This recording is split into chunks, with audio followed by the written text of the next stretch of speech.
Hey guys, Peter here to do an EP review. Today I'm here to tell you about the latest from Temperance, Melodies of Green and Blue, out February 19th on Napalm Records. This EP has 8 tracks, 35 minutes in length, and this is a full-on acoustic release. Temperance, they are a symphonic metal band from Italy, and it's been just over the 1-year mark since they released their full-length album, Viridian. So this is a very exciting time, and this is a very exciting approach in order to bridge that gap. It's been a year since the release. They haven't been able to tour, they haven't been able to play shows, they haven't really been able to support that full-length album.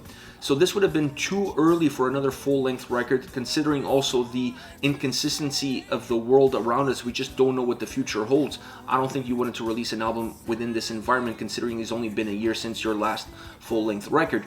So you have to connect with the fans, you have to create something, you have to build a bridge that holds this gap together between one full-length record and the next full-length album, specifically in these times when you can't play shows and you can't tour. This is the perfect format. I love an acoustic album, and I love an acoustic album under these circumstances and under these settings. An acoustic album that doesn't just go into the past and reinvent the wheel. There's a little bit more meat on the bone with this specific release. Across all 8 songs, you're going to get 2 brand new tracks that they've never released before. Those are the first 2 songs on this EP, and they are Paint the World and Evelyn. That's how it starts off, with new material. Then they're going to give you 6 songs that were previously released on Viridian, but now in an acoustic format. I love this mixture. I think you have to go down this road if this is the approach that you want to take. You can't just bring back songs that already are familiar to the fans, reinvent them, redesign them, recreate them, put them out there in an acoustic format, and expect the EP or the release to work. You have to give fans something fresh, something new, something that they haven't heard before. So including 2 brand new tracks is that extra added value that this release really has, and it complements itself by having 6 of perhaps the strongest songs of Viridian included in it.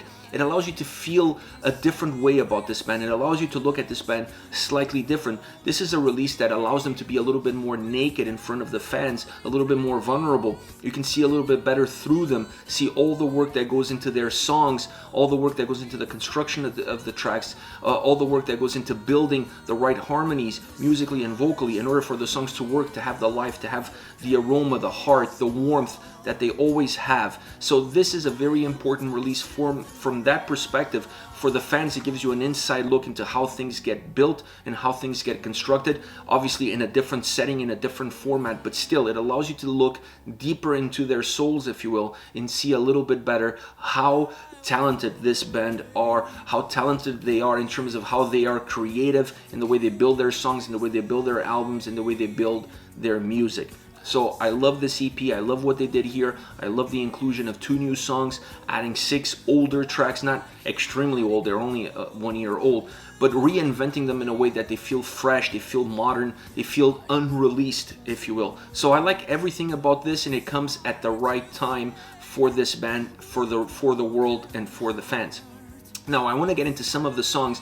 Definitely, I want to talk about the 2 brand new tracks, and I want to mention also one of my favorite songs from Viridian, which is Start Another Round. I was so happy that they included that song in this format, and I was really excited to see how that song was going to work, because it's a very jovial track. But first, let's start off with Paint the World. That is the brand new song that opens up this EP, and I love how melodic this track is. It's absolutely beautiful track, very melodic, stripped down obviously because it's an acoustic song, but it still packs a lot of substance. It still packs a lot of strength, a lot of power, perhaps more emotionally in how it's delivered both musically and vocally than with the sound itself, because it's not a song because of the format that's in that has a big volume. It doesn't. It's stripped down, but it packs a lot of emotion, and that's where the feeling of power and strength really comes from. The vocal melodies and harmonies are absolutely phenomenal throughout this track, really heartfelt. It feels like it's a really heartfelt kind of song. It's not a ballad, but has a lot of melody, has a lot of beauty, sometimes a little bit of sadness mixed into it.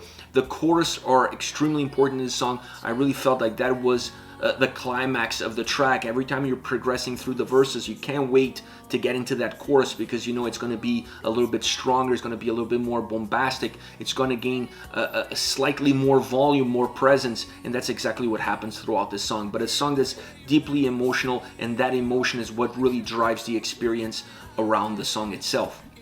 Next, Evelyn. This is a beautiful track all around. This is going to be a staple for this band going forward. I honestly don't know how they can get away from this song in a live setting. They're gonna have to perform this song under this format once they get back on the road, once they start touring again. This is just an outstanding track. Doesn't matter which elements you use in order to measure the quality of this song.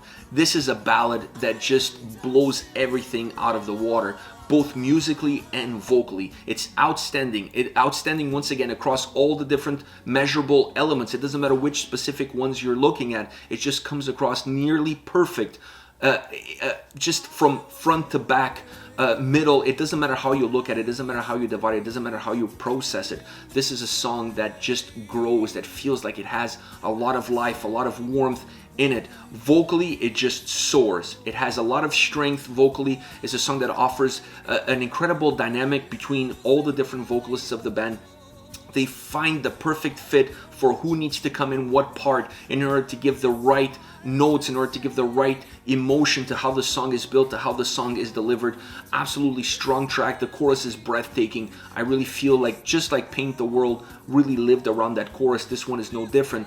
This is a ballad that really lives off of the heartbeat that the chorus provides, that really pumps the lifeline and it really pumps the blood into the rest of the song, that allows it to move along in a very beautiful kind of way. I just love Evelyn. I just love this track. I love how it's built, and I love how it's delivered. Perfection from the first note all the way to the last. And then we get to start another round. This was without a shadow of a doubt my favorite track from Viridian. And Viridian was a really well-packed album. There was no soft spots if you look back at that record. Very consistent, very cohesive, very strong from top to bottom. But I always gravitated towards this song because it had a little bit of a party feel to it. Not just from a lyrical perspective, not just from a lyrical content, but also from the musicality that holds those lyrics, that holds the performance itself. So I love this track. I love how fun it is. And I was really excited to see what they were going to do with it in an acoustic setting. And what they did was they kept the party vibe alive. That feel, that strength that the song has is untouched. They didn't remove anything from it whatsoever. They just stripped down some of the layers that it had, some of the symphonic elements that drove the bigger sound, the bigger presence, but they allowed the song to have its DNA absolutely untouched, so you would still have that same feeling of being at a party listening to a party song. This time perhaps more of a campfire party style song, not as much as an in-house party, if you will, but the DNA of the track is still untouched, and that allows the song to have the same emotion, the same strength, the same representation, the same life, the same energy. This is a song that fills in the space. It fills in the environment around it. It's so vibrant, it's so beautiful, so well played, so well executed, and it doesn't lose anything by going acoustic. If anything, it gains a little bit more as far as an emotional underline is concerned. A song that's very strong. They did a wonderful job with this track, and I love the original as much as I love the acoustic. You can't go wrong with either or. This is it. This is Temperance with Melodies of Green and Blue, once again out February 19th on Napalm Records. Let me know your thoughts on the band. Use the comment section below. I'll be reading those and getting back to you. Take care, guys.